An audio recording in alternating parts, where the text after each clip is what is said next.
Puji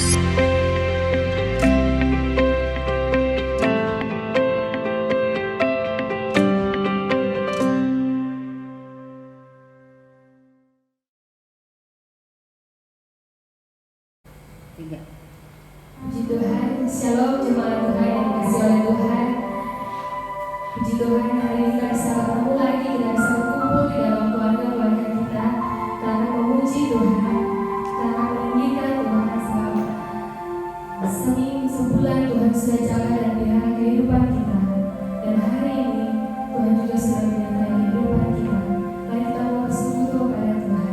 Kita mau datang dalam hadirat Tuhan. Haleluya. Kita menaikkan ungkapan syukur kita dengan mengatakan pujian semusim berlalu.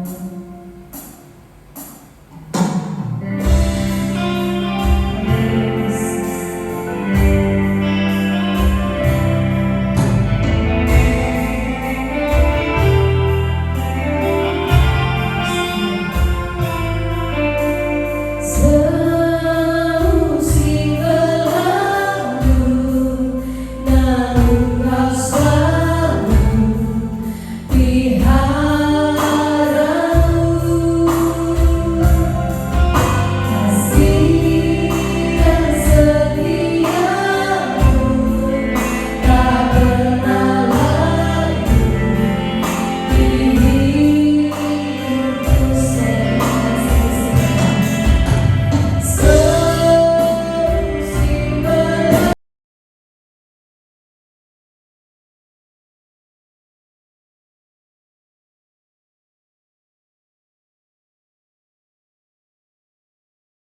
semua karena kebaikan dan kemurahan Tuhan.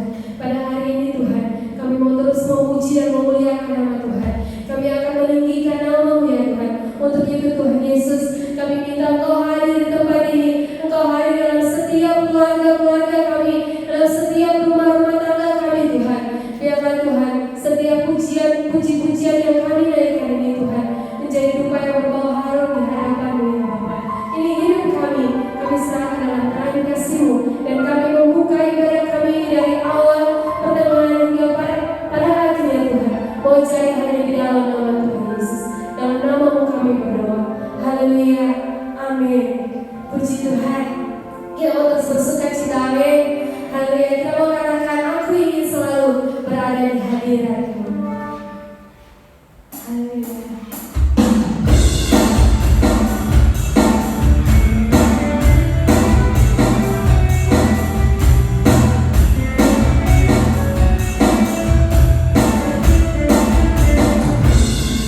Aku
semakin taat kepada-Mu.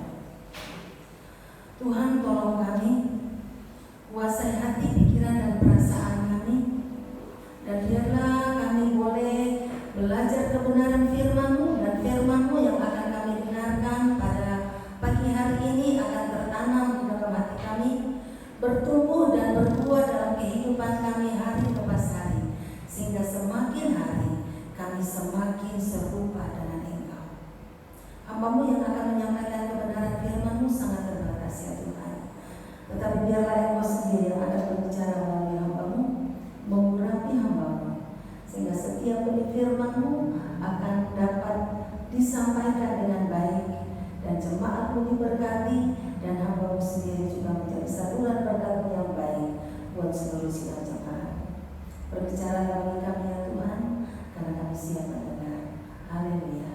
Amin. Shalom sidang jemaat yang terkasih, dimanapun Bapak Ibu Saudara berada, bagi yang ada di rumah, shalom, Tuhan memberkati kita semua. Dan pada pagi hari ini kita akan berbicara mengenai tema persatuan. Saudara yang terkasih di dalam Tuhan, waktu begitu cepat berlalu dan tanpa terasa kita sudah memasuki bulan Oktober. Berarti tinggal 3 bulan lagi kita meninggalkan tahun 2020.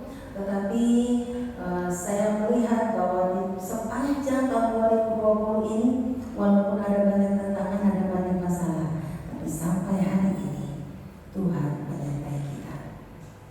Saudara yang terkasih di dalam Tuhan, selama ini kita membayangkan bahwa setiap doa yang kita naikkan kepada Tuhan, itu yang menjawabnya adalah Tuhan. Jadi kita berharap bahwa Tuhan menjawab doa-doa kita. Tetapi pada pagi hari ini saya akan mengajak saudara untuk melihat bahwa ada satu doa yang Tuhan Yesus naikkan kepada Tuhan. Sebelum dia naik ke surga, dia berdoa untuk murid-muridnya. Tetapi doa itu bukan Tuhan yang akan mengabulkannya, tetapi yang akan mengabulkan doa itu adalah kita. Kenapa?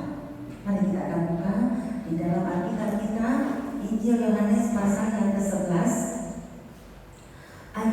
pasal 17 ayat 11 sampai dan ayat yang ke-21. Saya akan baca.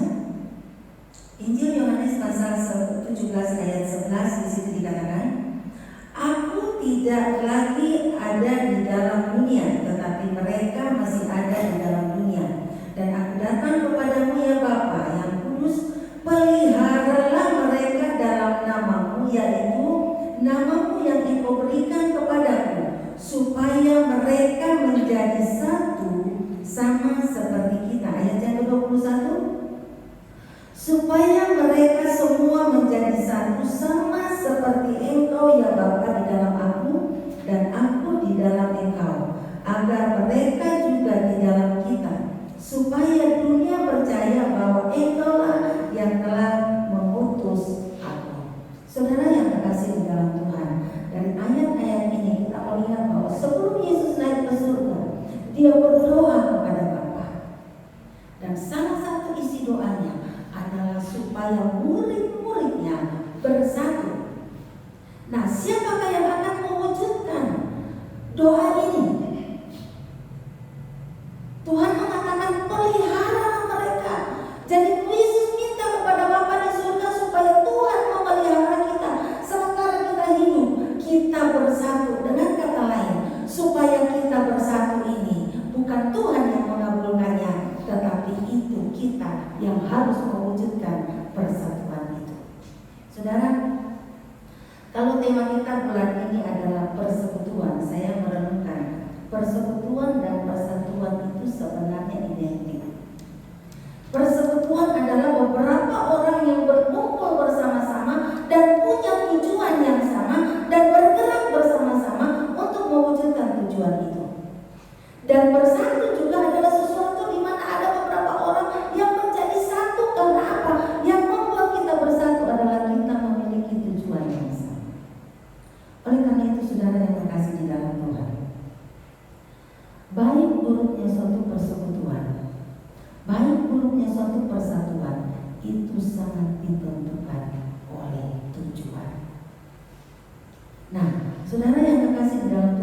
kita membaca ayat-ayat ini tadi, kita melihat bahwa ada dua dari ayat yang ke-11 di situ dikatakan begini.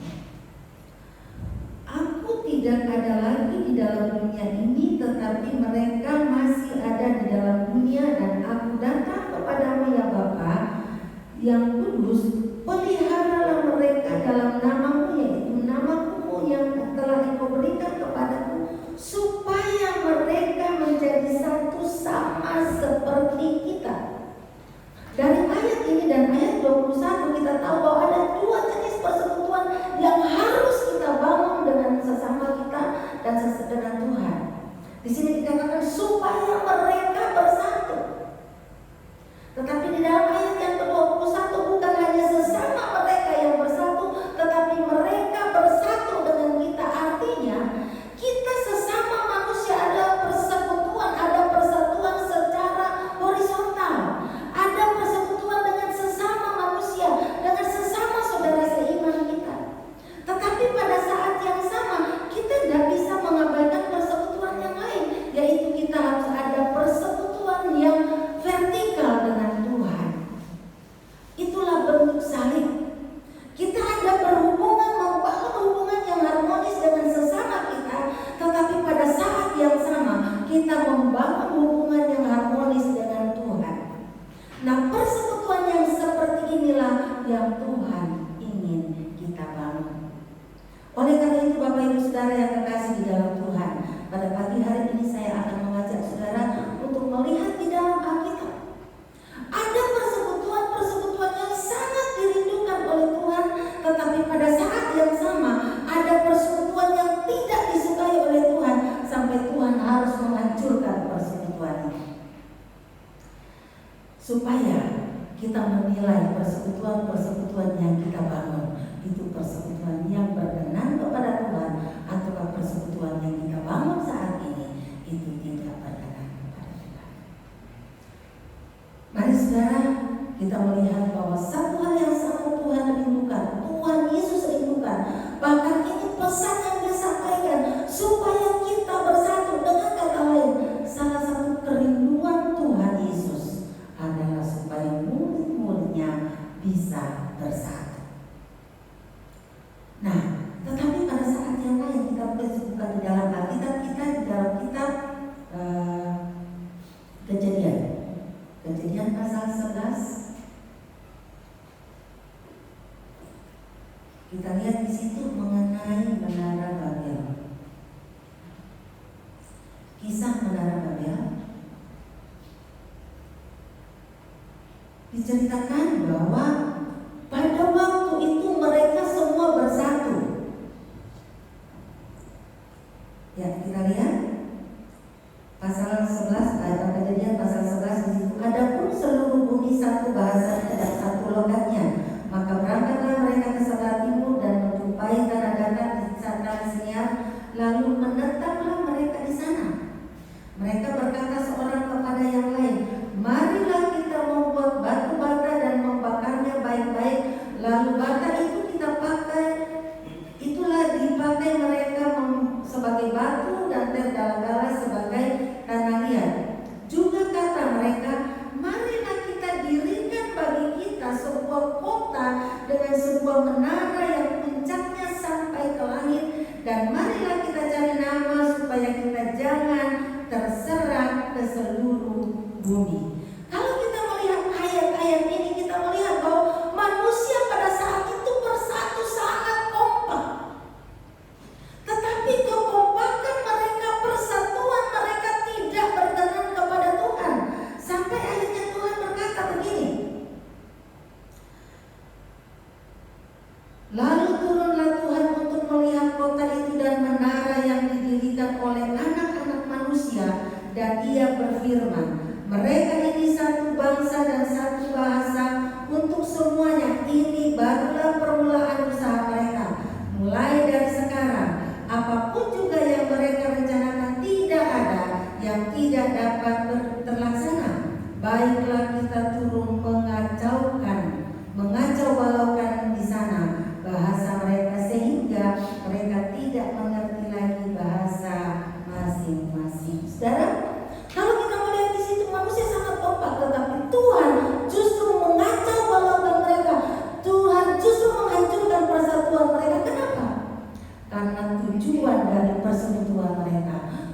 tujuan dari persatuan mereka adalah untuk melawan Tuhan. Saudara, waktu kita membangun satu komunitas, waktu kita membangun satu persekutuan, mari kita periksa tujuan kita apa. Apakah tujuannya itu untuk mempermuliakan Tuhan, ataukah tujuannya untuk membawa kita jauh daripada Tuhan.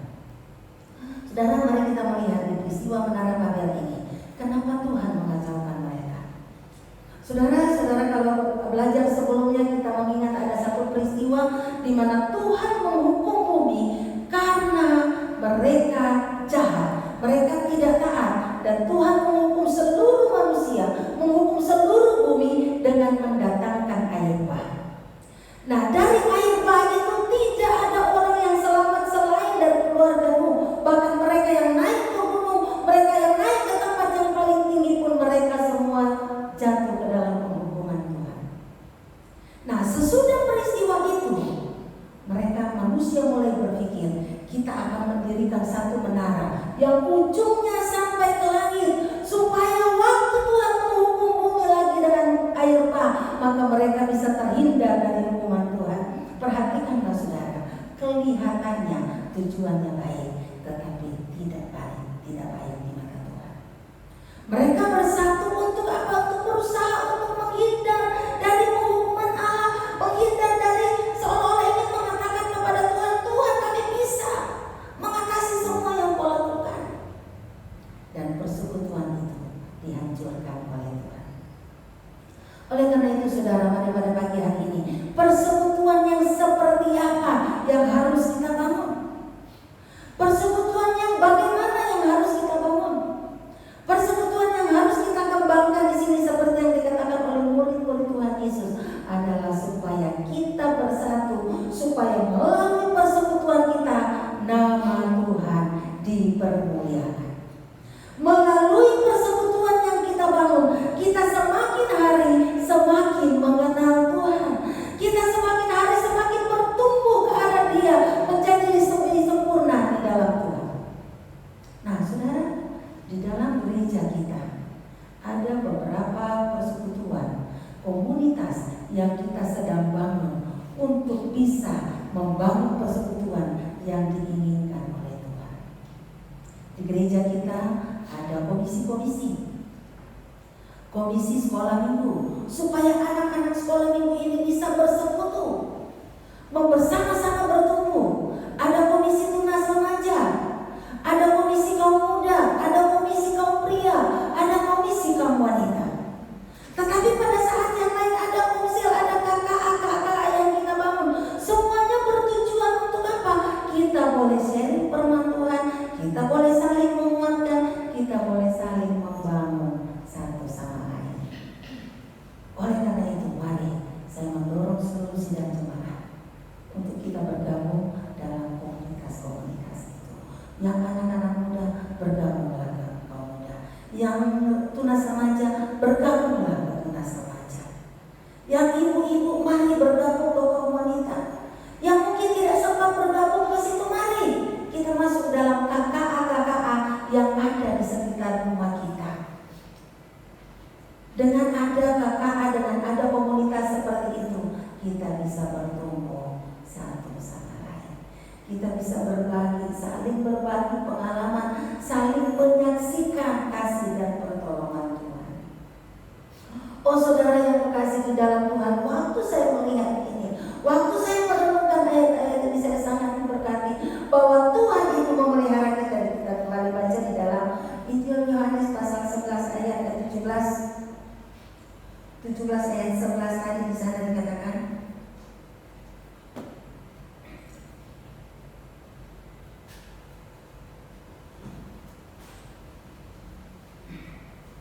Tuhan Yesus mengatakan, peliharalah mereka dalam namamu, yaitu nama yang dianugerahkan. Tuhan mengatakan supaya Tuhan memelihara kita. Tujuan Tuhan memelihara kita supaya apa? Supaya kita bisa membangun persekutuan itu. Ya. Di dalam namamu yang Engkau berikan kepadamu, supaya mereka menjadi satu. Bukan menjadi satu begitu saja, tapi kalimat berikutnya, sama seperti kita, sama seperti Yesus dan Bapa bersatu. Yesus mau supaya kita juga bersatu seperti itu, saudara. Dan di dalam ayat yang ke-21 di sana dikatakan begini.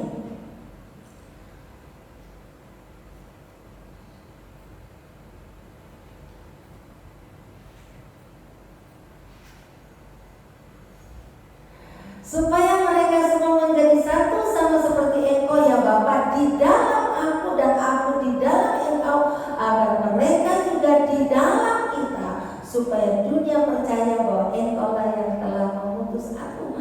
Dengan kata lain, persatuan kita, kekompakan kita akan membuat orang-orang yang di luar sana melihat bahwa Yesus ada di dalam kehidupan kita, dan mereka juga akhirnya mereka boleh percaya kepada Yesus. Nah, itu yang persekutuan yang harusnya kita kembangkan. Saudara yang kekasih di dalam Tuhan, mari kita melihat dari firman Tuhan, apa akibatnya kalau kita membangun persekutuan yang berkenan kepada Tuhan. Jadi persekutuan yang harus kita bangun adalah persekutuan antara kita yang tujuannya memuliakan Tuhan. Dan persekutuan yang berikut adalah karena Tuhan mengatakan supaya mereka ada di dalam aku dan mereka juga ada di dalam kita. Berarti kita membangun persekutuan dengan Tuhan. Apa yang akan terjadi kalau persekutuan yang seperti itu terjadi? Kita lihat di dalam Mazmur pasal 133, Mazmur 133 ayat 1 sampai 3. Di dalam Mazmur ini, sebenarnya Mazmur ini adalah lagunya saudara. Di situ dikatakan, sungguh alangkah baiknya dan indahnya apabila saudara diam bersama dengan rukun. Seperti minyak yang baik di atas kepala meleleh ke janggut Harun, yang meleleh ke janggut Harun dan ke leher jubahnya. Seperti embun di gunung Hermon yang turun ke atas gunung-gunung Sion, sebab kesanalah Tuhan memerintahkan berkat kehidupan untuk selama-lamanya. Saudara yang terkasih di dalam Tuhan, apa yang akan terjadi kalau kita sesama umat Tuhan itu bersatu? Yang pertama, di sini dikatakan, dalam Mazmur ini dikatakan, ke dalam persekutuan kehidupan yang rukun itulah Tuhan akan memerintahkan berkat-berkat Tuhan. Jadi saya sedang merenungkan begini, sebenarnya kalau kita hidup rukun, kita hidup sesuai dengan firman Tuhan, maka berkat itu Tuhan yang perintahkan datang. Tinggal kita mau ambil berkat itu atau tidak, dan kita menikmatinya. Banyak orang dalam perjanjian lama ada dikisahkan mengenai orang-orang Israel yang, saya pernah berkhotbah mengenai ini, orang-orang Israel yang minta roti. Kemudian Tuhan mengurungkan mana. Tiap hari Tuhan perintahkan mana itu datang. Tetapi kalau orang tidak keluar dan mengambil mana itu, maka dia tidak menikmati berkat itu. Tidak ada usaha. Nah, di sini dikatakan Tuhan yang memerintahkan berkat itu setiap hari untuk kita nikmati. Tapi apakah kita menikmatinya atau tidak? Itu tergantung kita. Tapi Tuhan sudah perintahkan berkat datang. Yang kedua, waktu saya merenungkan ini dikatakan seperti embun di gunung Hermon yang turun ke atas gunung-gunung Sion. Saya merenungkan begini, saudara. Gunung Hermon itu gunung yang tinggi. Gunung Sion itu ada di tempat yang cukup jauh, jaraknya itu cukup jauh dari gunung Hermon, saudara. Nah, pertanyaan saya, embun itu datangnya pagi apa siang? Pagi. Kalau embun pagi hari, kalau sudah ada matahari, embunnya masih ada enggak? Enggak ada, habis. Nah, kalau firman Tuhan mengatakan embun di bukit di gunung Hermon itu mengalir ke bukit Sion, ke gunung-gunung Sion, itu kelihatannya sesuatu yang mustahil. Tidak mungkin embun dari gunung Hermon mengalir ke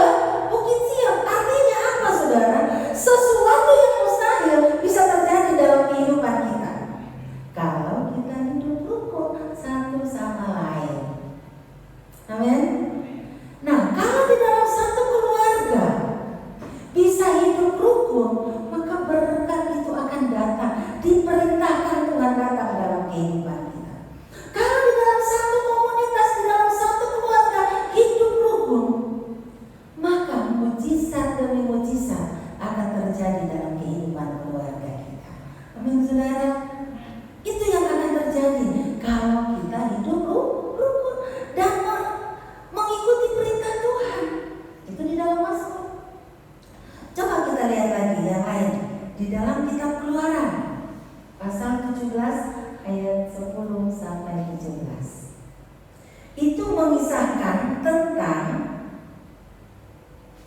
Musa, Harun, dan Hur. Keluaran 17 ayat 10 sampai 17. Saya akan baca. Lalu Yosua melakukan seperti yang dikatakan Musa kepadanya dan berperang melawan orang Amalek. Tetapi Musa, Harun, dan Hur telah naik ke puncak bukit. Dan terjadilah apabila Musa mengangkat tangannya, lebih kuatlah Israel, tetapi apabila ia menurunkan tangannya, lebih kuatlah Amalek.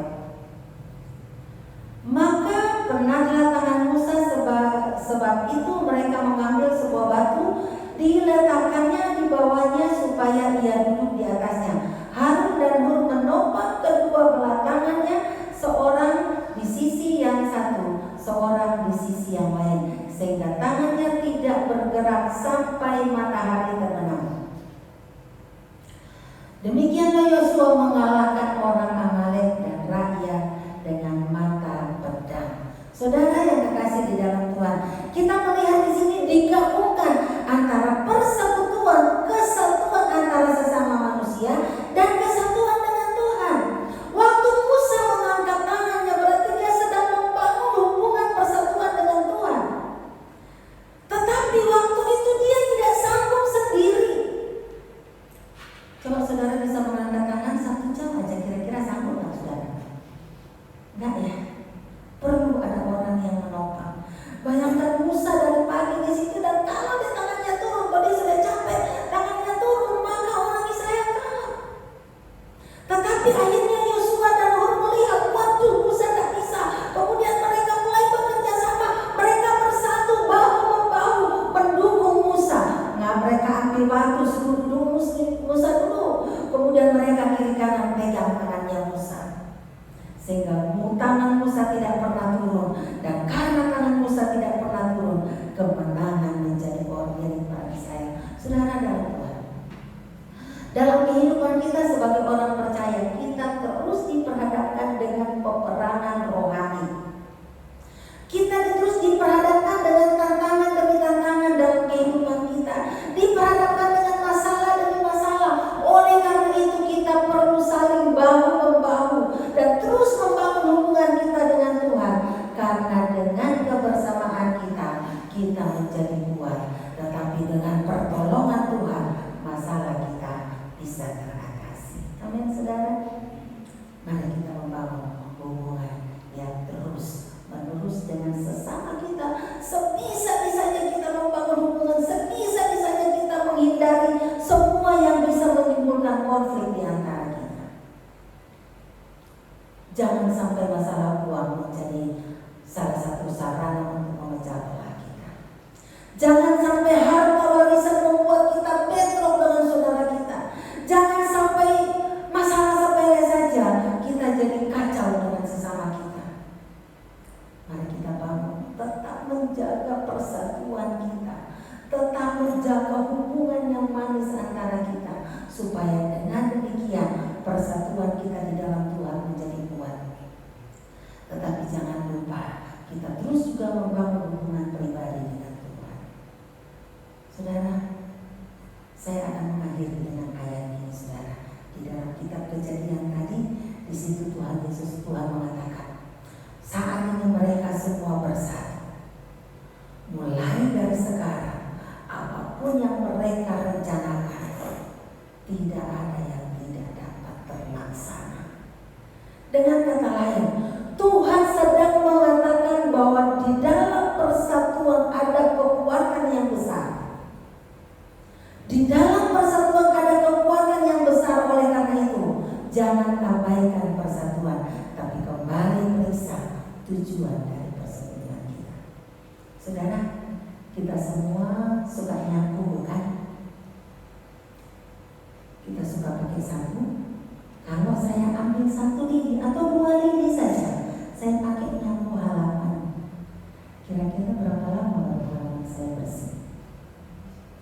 Sehari juga saya sapu dan bersih-bersih. Karena lidinya hanya 1 atau 2. Tapi coba ambil banyak-banyak lidi dan diikat menjadi 1. Kemudian kita pakai sapu halaman.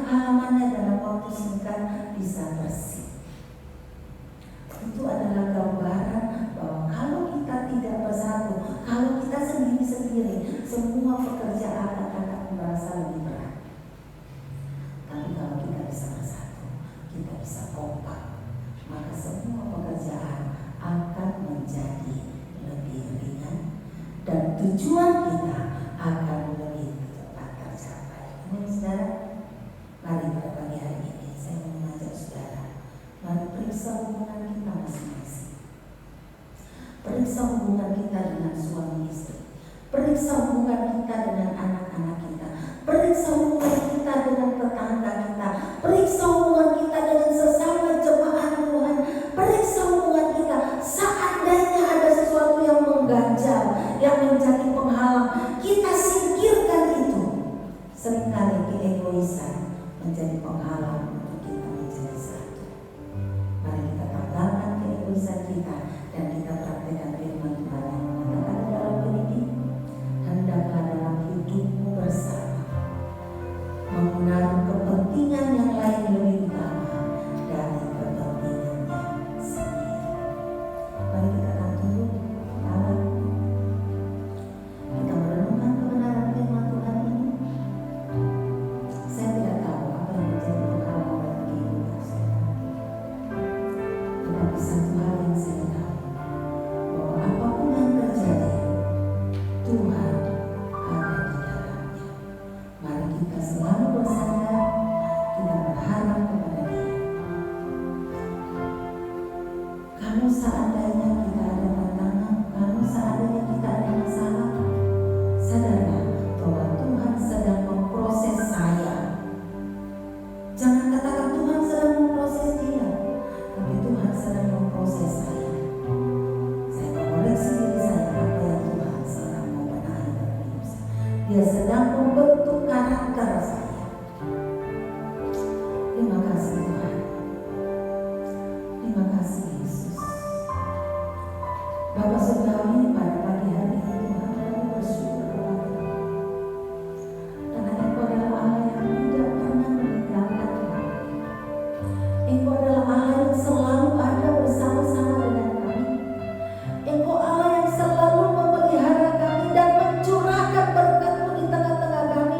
Setiap hari, setiap pagi Engkau perintahkan berkat bagi orang-orang, perintahkan berkat turun di tengah-tengah kehidupan orang yang hidup rukun. Itu janji firman. Kami mau mengimani itu dan ajar kami Bapa untuk selalu hidup membangun kehidupan yang lalu di hadapan, membangun hubungan pribadi dengan Engkau, supaya kami bersatu seperti Engkau dan Bapa bersatu, dan kami di dalam Engkau dan kami juga di dalam Bapa. Terima kasih Tuhan. Pagi hari ini hamba berdoa buat seluruh sidang jemaat dimanapun mereka berada. Engkau tahu pergumulan mereka, Engkau tahu situasi mereka. Mungkin ada di antara mereka yang sakit, Tuhan sembuhkan mereka. Mungkin ada di antara mereka yang khawatir tentang hari esok, Tuhan berikan keteguhan iman kepada mereka. Mungkin ada di antara mereka yang kekurangan, Tuhan tolong mereka agar mereka mau bergerak untuk meraih berkat yang Tuhan sudah sediakan buat mereka. Berdoa buat pemerintah kami, biar Tuhan akan memberi hikmat kepada mereka untuk mengatasi semua kemelut yang ada saat ini. Berdoa buat tenaga-tenaga medis, semua dokter dan perawat yang merawat orang-orang yang sakit. Tuhan berikan daya tahan tubuh yang sempurna kepada mereka. Yang sakit Engkau sembuhkan. Terpujilah nama-Mu Bapa. Haleluya Yesus. Bapa kami yang di surga, dikuduskanlah nama-Mu. Datanglah kerajaan-Mu, jadilah kehendak-Mu di bumi seperti di surga. Berilah pada hari ini makanan kami yang secukupnya, dan ampunilah kami akan kesalahan kami, seperti kami juga sudah mengampuni orang yang bersalah kepada kami. Dan janganlah membawa kami ke dalam pencobaan, tapi lepaskanlah kami daripada yang jahat. Karena Engkau yang mempunyai kerajaan dan kuasa dan kemuliaan sampai selama-lamanya. Angkatlah kedua tangan saudara di hadapan Tuhan dan terimalah berkat. Haleluya Yesus.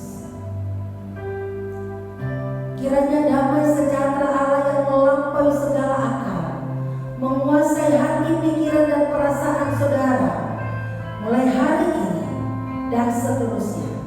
Dan kiranya damai sejahtera Allah, kasih karunia di dalam Tuhan Yesus Kristus dan penghiburan di dalam Roh Kudus terus menyertai saudara mulai hari ini sampai